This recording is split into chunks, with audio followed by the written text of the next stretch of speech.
오늘은 누가복음 24장 13절부터 35절 말씀을 중심으로 우리와 함께 유하소서라는 말씀 제목으로 함께 은혜를 나누는 시간을 갖겠습니다. 사랑하는 성도 여러분, 심리학에요, 준사회적 관계라는 개념이 있어요. 영어로는 Parasocial Relationship이라고 되어 있는데 1956년 심리학자 호튼하고 그리고 윌이라는 사람이 처음 이 개념을 발표를 했습니다. 쉽게 말하면 이런 거예요. 우리가 매일 보는 유튜브가 있다고 생각해 보세요. 유튜버죠. 그러면 그 사람의 취미도 알고 좋아하는 음식도 알고 가족의 이야기까지 다 알아요. 심지어 그 반려동물의 이름까지도 압니다. 나는 이 사람을 잘 안다고 느끼는 거예요. 그런데 그 사람은 날 아나요? 모르나요? 모르죠. 그렇죠? 유튜버는 내가 잘 알 수 있지만 그 사람은 날 잘 모른다는 것입니다. 화면 속에서는 아주 친한 사이 같지만 실제로는 만난 적이 단 한 번도 없는 관계, 한쪽만 아는 아주 일방적인 관계가 준사회적 관계라는 것입니다. 여러분, 지금 시대는요, 정보가 아주 넘치는 시대입니다. 그런데 만남이 없다는 거예요. 아는 것과 만나는 것 사이에는 건널 수 없는 간격이 있지 않습니까? 사랑하는 성도 여러분, 우리 교회는 만남의 공동체가 되었으면 좋겠습니다. 쉽지 않지만 서로가 알아가는 그런 공동체가 되었으면 좋겠어요. 오늘 본문은 이 두 제자가 바로 이런 상태였다라고 얘기하고 있습니다. 13절과 14절을 보면 이렇게 말씀하고 있어요. 우리 다 같이 한번 읽어볼까요? 시작. 그날에 그들 중 둘이 예루살렘에서 25리 되는 엠마오라 하는 마을로 가면서 이 모든 된 일을 서로 이야기하더라. 아멘. 그렇습니다. 여러분, 이 두 제자가요, 부활의 소식을 이미 들은 거예요. 22절부터 24절을 보면 여인들이 빈 무덤을 보았다는 것도 알고 있었고요. 천사가 살아나셨다라고 했던 것도 알고 있어요. 그리고 다른 제자들이 확인하러 갔다는 것도 다 알고 있었다는 것입니다. 정보는요, 아주 충분했다는 거예요. 부활에 대해서 알고 있었다는 거예요. 그런데 부활하신 주님을 만났습니까? 못 만났다는 것입니다.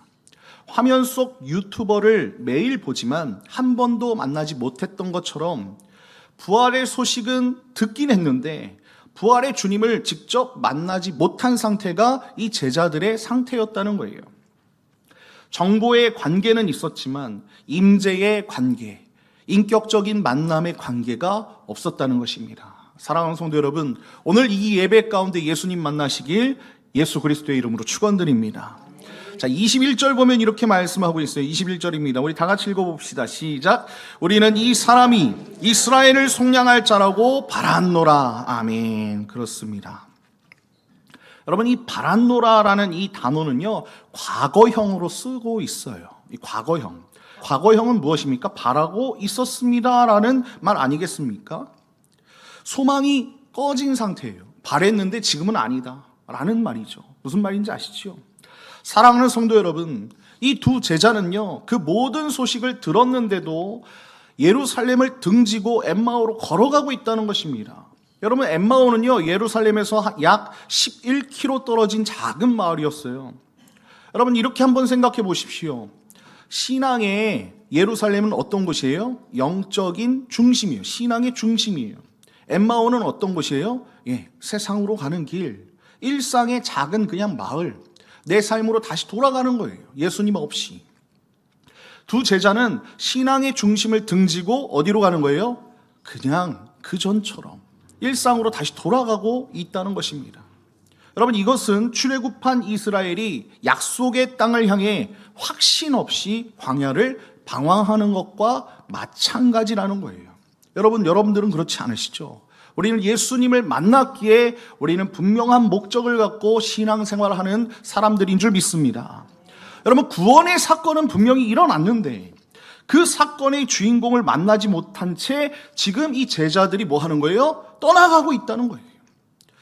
오늘 본문에 관통 구절이 있어요. 32절입니다. 우리 다 같이 한번 읽어볼까요? 시작. 길에서 우리에게 말씀하시고 우리에게 성경을 풀어주실 때에 우리 속에서 마음이 뜨겁지 아니하더냐. 아멘. 그렇습니다. 한쪽만 아는 일방적 관계가 주님께서 직접 찾아오심으로 인격적 만남의 관계로 바뀌는 이야기가 오늘 32절의 말씀이에요. 정보만 가지고 식어 있었던 그 마음이 주님의 임재 안에서 뜨거워진 이야기가 오늘 이야기라는 것입니다. 무엇이 이들을 바꾸었는지 오늘 본문을 통해서 우리가 함께 은혜를 나누는 시간을 가졌으면 좋겠습니다.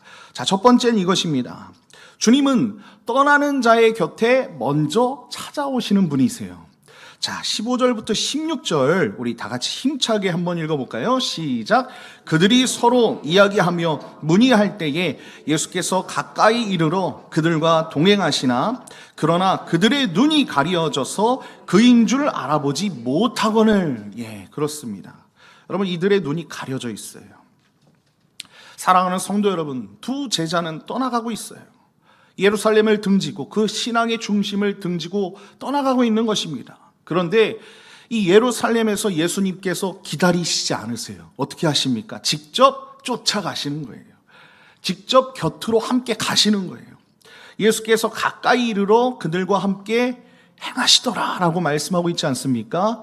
주님은 우리를 찾아오시는 분이신 줄 믿습니다. 그리고 우리와 함께 동행하시는 분이신 줄 믿습니다. 이 믿음을 가지시길 예수님의 이름으로 축원드립니다. 여러분, 우리가 이것을 놓치지 않았으면 좋겠어요. 주님께서 먼저 가까이 오신 거예요. 주님이 먼저 우리 곁에 오신 거예요. 주님이 먼저 우리와 함께 걸으셨다는 것입니다. 그런데 16절을 보니까 뭐라고 말하고 있어요? 그들의 눈이 가려져서 그인 줄 알아보지 못하거늘이라고 말씀하고 있습니다.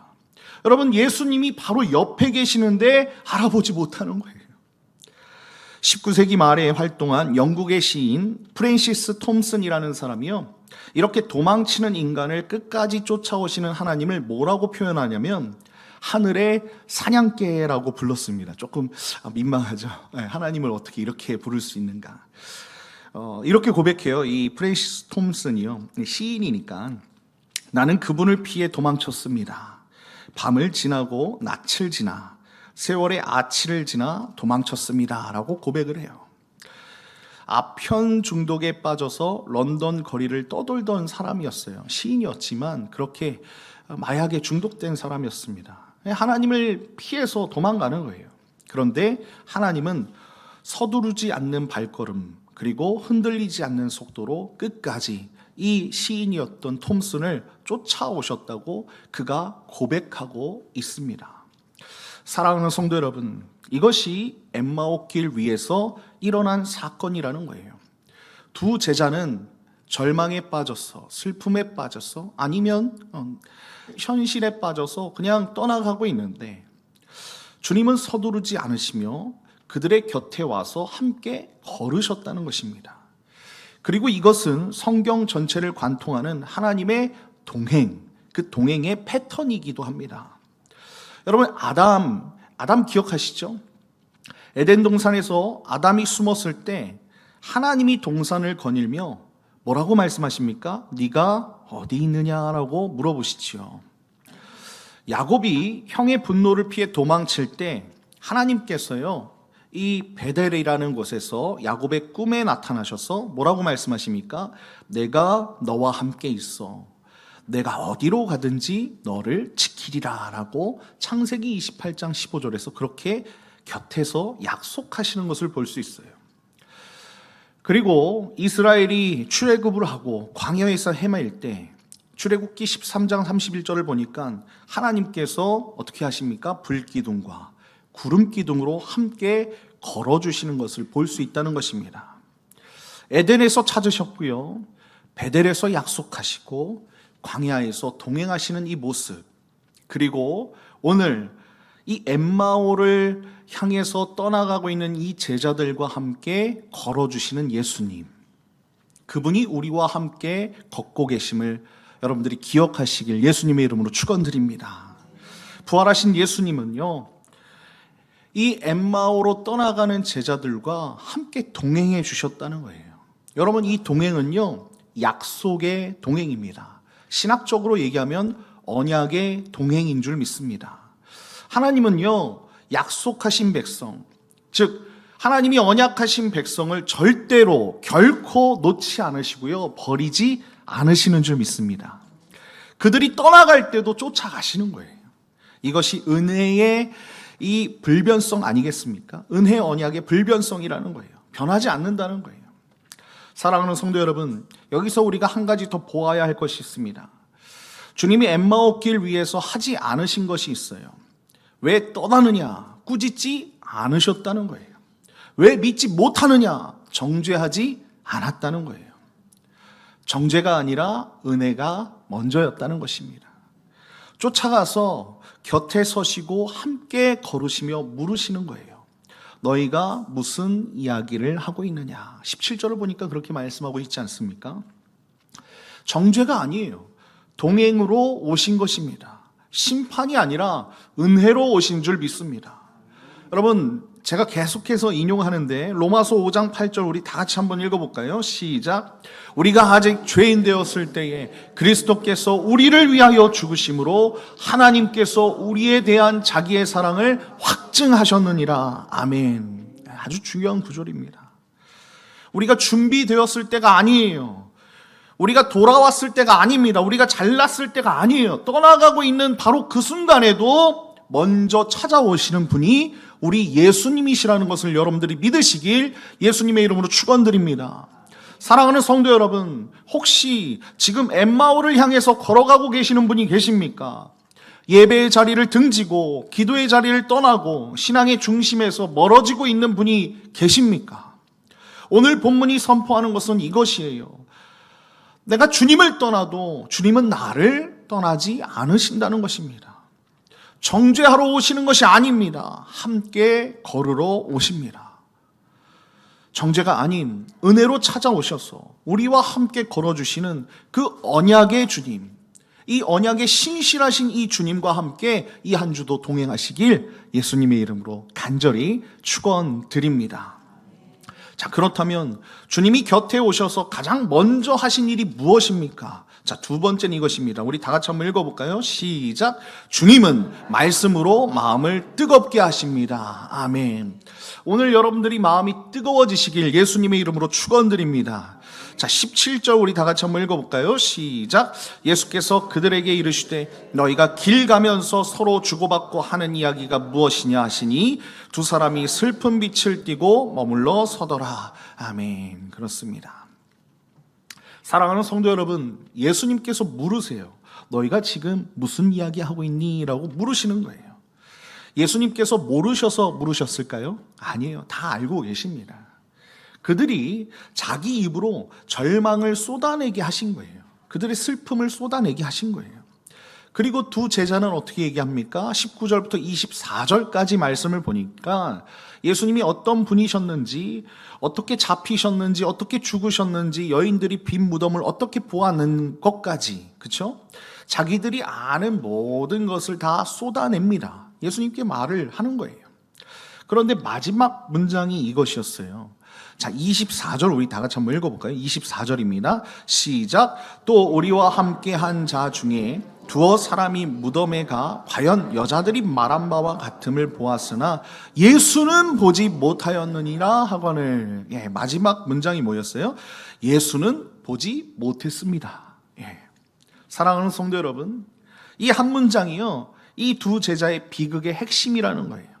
무덤은 보았다고 들었어요. 그리고 천사들의 말도 들었다고 그렇게 얘기하고 있지 않습니까? 그런데 뭐예요? 예수는 보지 못했다는 거예요. 사건은 알고 있었어요. 정보적인 지식이 머리에 있었어요. 그런데 사건의 주인공을 만나지 못한 것입니다.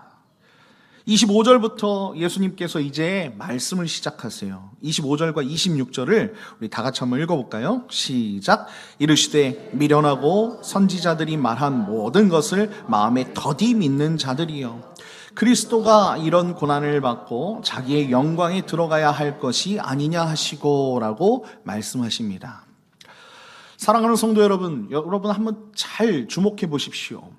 예수님은 감정적인 위로를 주시지 않았습니다. 괜찮아, 힘들었지, 나 여기 있어, 이렇게 하지 않으세요. 미련하고 더디 믿는 자들이여 라고 말씀하시면서 오히려 책망하는 것을 볼 수 있어요.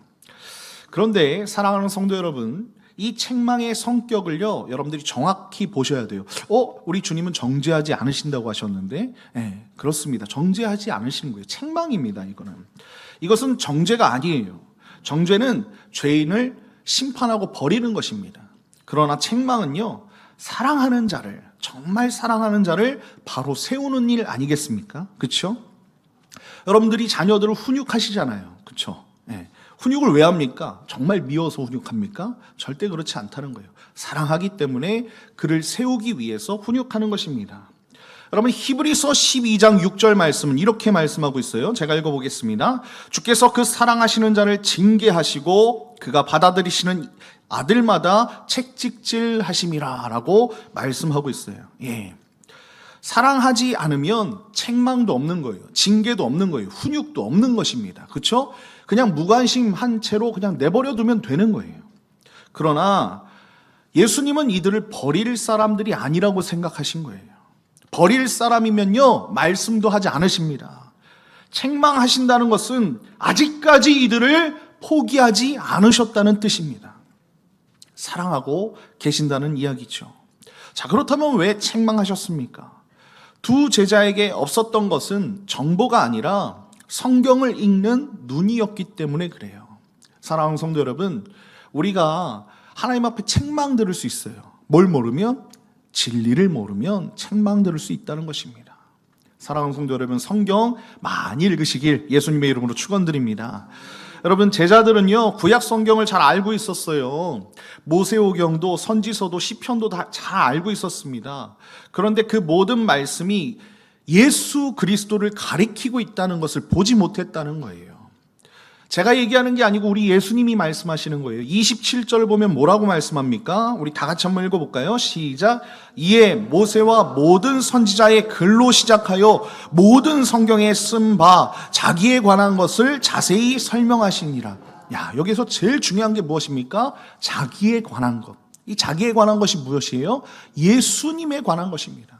모든 구약 성경은 누구에 관한 것이에요? 예수님에 관한 것이라는 것을 여러분들이 잊지 마시길 예수님의 이름으로 축원드립니다. 사랑하는 성도 여러분, 이 구절은 성경 전체에 대한 아주 놀라운 선언이에요. 모세로부터 모든 선지자까지 구약 전체가 메시아이신 예수 그리스도를 가리키고 있다는 것입니다. 미국의 개혁주의자 설교학자 브라이언 채플이라는 사람이 있습니다. 커버넌트 신학대학원 총장을 역임한 목회자이자 학자예요. 이 사람이 그리스도 중심 설교라는 이 책에서요, 이것을 퍼즐에 비유하는 것을 볼 수 있습니다. 수백, 수천 개의 퍼즐 조각이 흩어져 있으면 무엇을 만들어야 할지 모릅니다. 그런데 퍼즐 상자 덮개에 그려진 완성된 그림을 보면 모든 조각이 어디에 들어가야 하는지 보이기 시작합니다 라는 거예요. 자, 그 그림이, 완성된 그림이 뭐예요? 성경의 완성된 그림? 바로 예수 그리스도라는 것입니다. 구약 성경의 수많은 이야기들, 아벨의 피, 이삭의 번제, 유월절 어린 양, 광야의 노뱀, 고난의 종, 이 모든 조각들이 흩어져 있을 때는 무엇을 가리키는지 잘 모르죠. 보이지 않습니다. 그런데 예수님이 그 퍼즐 상자의 덮개를 보여주신 거예요, 지금. 완성된 그 그림을 보여주신 것입니다. 이 모든 것이 누구를 가리키고 있다? 예수님을 가리키고 있다라고 말씀해 주시는 거예요. 그 순간에 흩어져 있던 조각들이 하나의 완성된 그림으로 맞춰지기 시작되는 것입니다. 그리고 그 결과가 무엇입니까? 오늘 32절 말씀이에요. 우리 다 같이 한번 읽어보겠습니다. 시작. 길에서 우리에게 말씀하시고 우리에게 성경을 풀어주실 때에 우리 속에서 마음이 뜨겁지 아니하더냐. 아멘이시죠?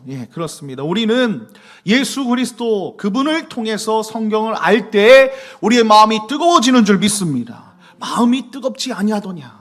사랑하는 성도 여러분, 지금 두 제자의 마음이 뜨거워졌다는 거예요. 무엇이 이 마음을 바꿨습니까? 말씀이에요. 근데 이 말씀이 그냥 말씀이 아닙니다. 예수 그리스도, 이 진리의 말씀이 이들의 마음을 뜨겁게 했다는 것입니다. 여러분, 분위기가 바꾼 것이 아니에요. 감정이 바꾼 것이 아니에요. 상황이 좋아서 바뀐 것이 아닙니다. 말씀이 예수 그리스도를 가리켰을 때 그때 마음이 뜨거워진 거예요. 여러분 로마서 10장 17절 제가 계속해서 인용하고 있는데 우리 다 같이 한번 읽어봅시다. 시작. 그러므로 믿음은 들음에서 나며 들음은 그리스도의 말씀으로 말미암느니라. 아멘이시죠. 예, 그렇습니다. 그리스도의 말씀, 그 말씀을 우리가 들을 때 믿음이 생기는 줄 믿습니다. 그리고 그 말씀을 통해 성령님께서 우리의 마음을 비추실 때 바로 이것이 진리구나, 이것이 참이구나, 그런 확신이 우리 안에 자라나는 것입니다. 성령 하나님의 그 인치심이 우리 가운데 있어야 된다는 거예요. 사랑하는 성도 여러분, 두 제자는 성경을 몰랐던 것이 아닙니다. 알고 있었어요. 그런데 그 성경을 예수 그리스도 중심으로는 읽지 못했다는 거예요. 단편적인 교훈만 찾고 있었습니다. 도덕적인 가르침만 보고 있었습니다. 그래서 예수님이 직접 보여주시는 것이죠. 이 모든 말씀이 나를 가르치고 있다. 그리고 이것을 보여주신 방식이요, 책망이었다는 거예요. 부드러운 위로가 아니라 미련하고 더디 믿는 자들이여라는 이 날카로운 말씀과 책망으로 이들을 깨워주셨다는 것입니다. 그러나 그 책망 뒤에는 바로 이들을 꾸짖기만 하시고 놓아주시는 것이 아니라 바로 가르치시면서 함께 하시죠. 여러분, 이것이 사랑의 책망, 사랑의 훈육 아니겠습니까? 여러분, 이것이 은혜의 훈련인 줄 믿습니다. 다시 말씀드리면 여러분들 성경을 예수 그리스도 중심으로 바라보시길 예수님의 이름으로 축원드립니다. 사랑하는 성도 여러분, 혹시 요즘 말씀이 읽히지 않으시는 분이 계십니까? 기도가 막혀 있는 분이 계십니까? 낙심할 때 감정을 다스리려 하지 마십시오. 성경을 피세요. 그리고 이 말씀이 읽히지 않아도 예수님의 그 말씀이라고 믿고 예수 그리스도 중심으로 말씀을 읽으시길 예수님의 이름으로 축원드립니다. 이 질문을 품고 한번 읽어보세요. 이 본문이 예수 그리스도를 어떻게 가리키고 있지? 한번 이것을 품어보세요. 그때 성경 전체가 하나의 이야기로 살아나고요, 그 말씀이 우리의 마음을 뜨겁게 할 줄 믿습니다. 주님은 말씀을 통해 여러분들의 마음을 뜨겁게 하는 거예요. 엠마오 그 길 위에서 두 제자가 그 증거 아니겠습니까? 말씀 앞에 앉을 때마다 마음이 뜨거워지는 그 은혜를 사모하는 저와 여러분 다 되시길 예수님의 이름으로 간절히 축원드립니다. 자, 말씀으로 마음이 뜨거워진 이 두 제자에게 이제 결정적인 순간이 찾아오죠. 마지막은 이것입니다. 우리 다 같이 한번 읽어볼까요? 주님은 시작. 주님은 떡을 떼심으로 눈을 열어주십니다. 아멘. 자, 28절부터 29절입니다. 28절부터 29절 우리 다 같이 한번 읽어보겠습니다. 시작. 그들이 가는 마을에 가까이 가매 예수는 더 가려 하는 것 같이 하시니 그들이 강권하여 이르되 우리와 함께 유하사이다. 때가 저물어 가고 날이 이미 길었나이다 하니 이에 그들과 함께 유하러 들어가시나이다. 아멘. 자, 사랑하는 성도 여러분, 엠마오에 이제 거의 다 온 것 같아요. 11km를 함께 걸으면서 말씀을 풀어주셨던 그분이 이제 뭐 하시냐면 더 가시려고 하시는 거예요. 이 장면이 여러분 지난주 설교와 좀 다른 점을 한번 보셔야 돼요.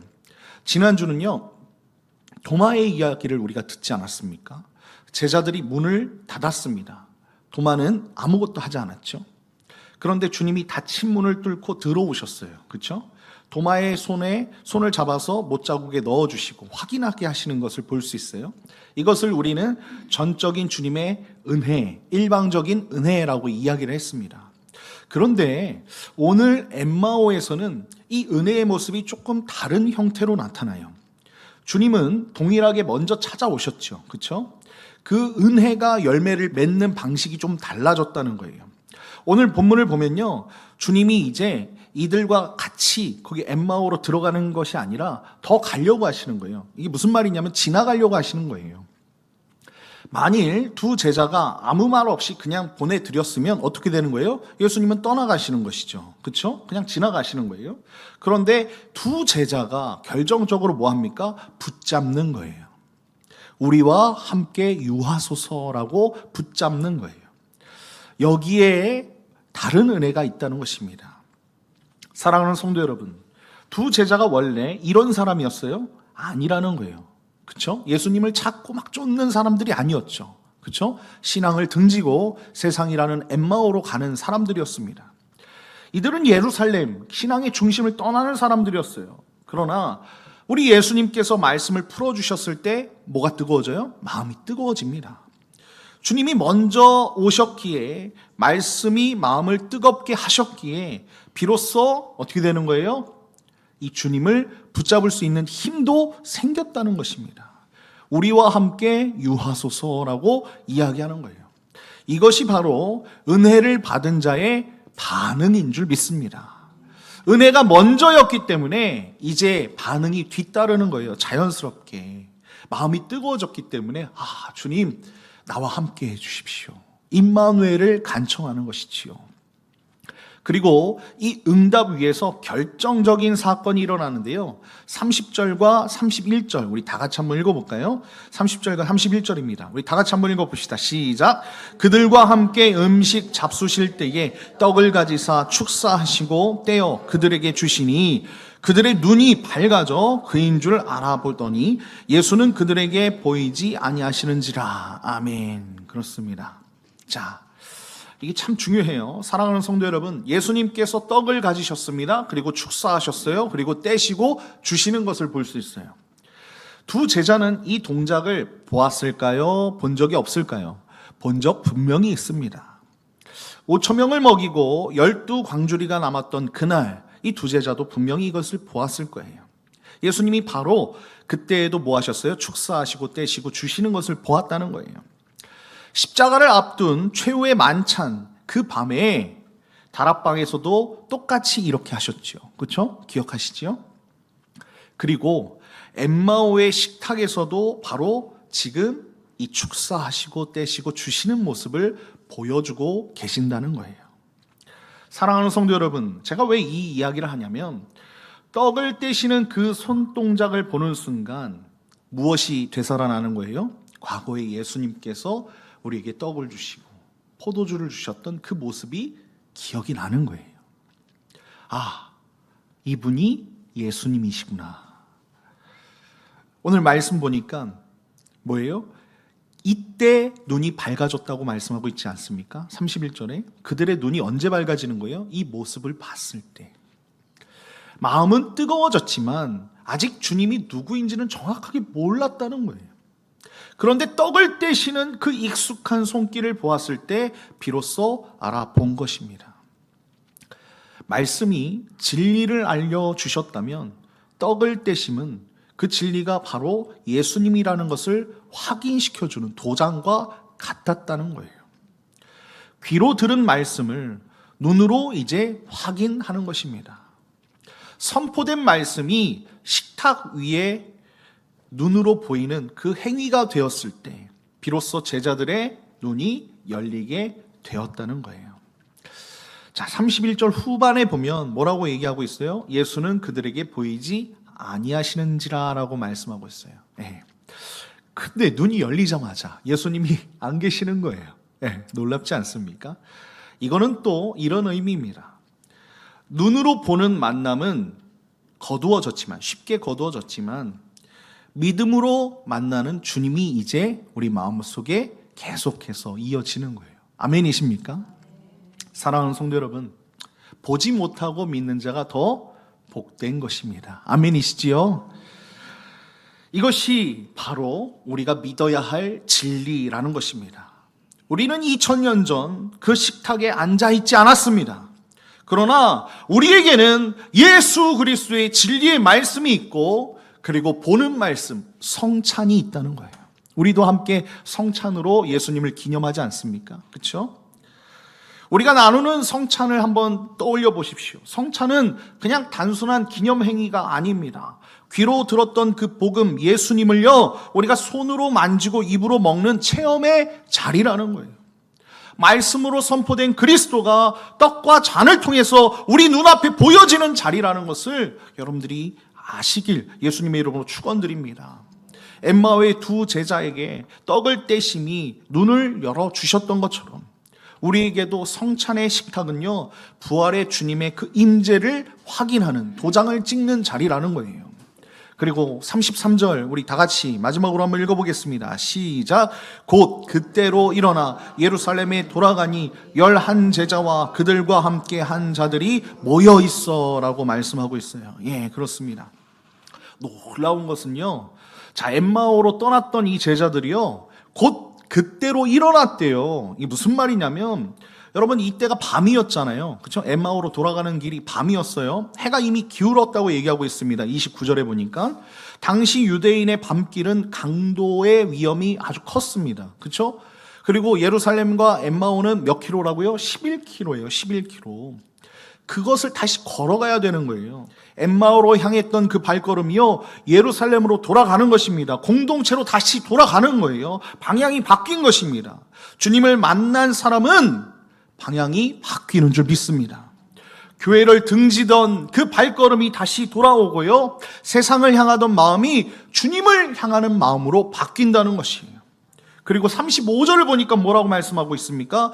예루살렘에 돌아가서 다른 제자들에게 길에서 된 일과 떡을 떼심으로 주를 알아본 것을 전하는 것을 볼 수 있어요.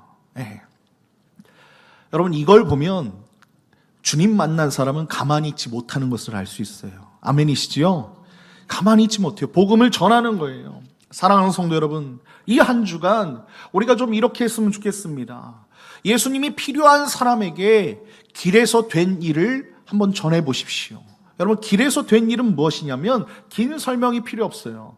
나에게 이런 일이 있었어요. 예수님이 나에게 이렇게 해주셨어요 라는 그 이야기를 전해주시면 돼요. 예수님이 필요한 자에게. 이 교회로 데리고 오라 이런 얘기가 아닙니다.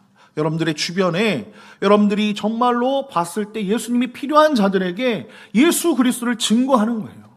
우리는 마음이 뜨거워질 뿐만이 아니라 행동으로도 주님을 알리는 하나님의 사람이 되어야 할 줄 믿습니다. 이 한 주도 주님이 열어주신 눈으로 세상을 향해 걸어가며 예수님이 필요한 자들에게 담대히 복음을 전할 수 있는 저와 여러분 다 되시길 예수님의 이름으로 축원드립니다. 결론입니다. 사랑하는 성도 여러분, 오늘 우리는 엠마오 길 위에 서서 신앙의 중심인 예루살렘을 떠난 그 제자들, 엠마오 길로 가는 그 제자들을 보았습니다. 떠나가는 자의 곁에 누가 오셨어요? 예수님이 먼저 오셨어요. 그리고 말씀을 풀어주시고 식은 마음, 차가운 마음, 정말로 슬픔의 마음, 그 절망의 마음을 다시 뜨겁게 만드시는 것을 볼 수 있습니다. 그리고 떡을 떼심으로 그 닫혔던 눈을 다시 기억하게 하시고 눈을 열어주시는 것을 볼 수 있어요.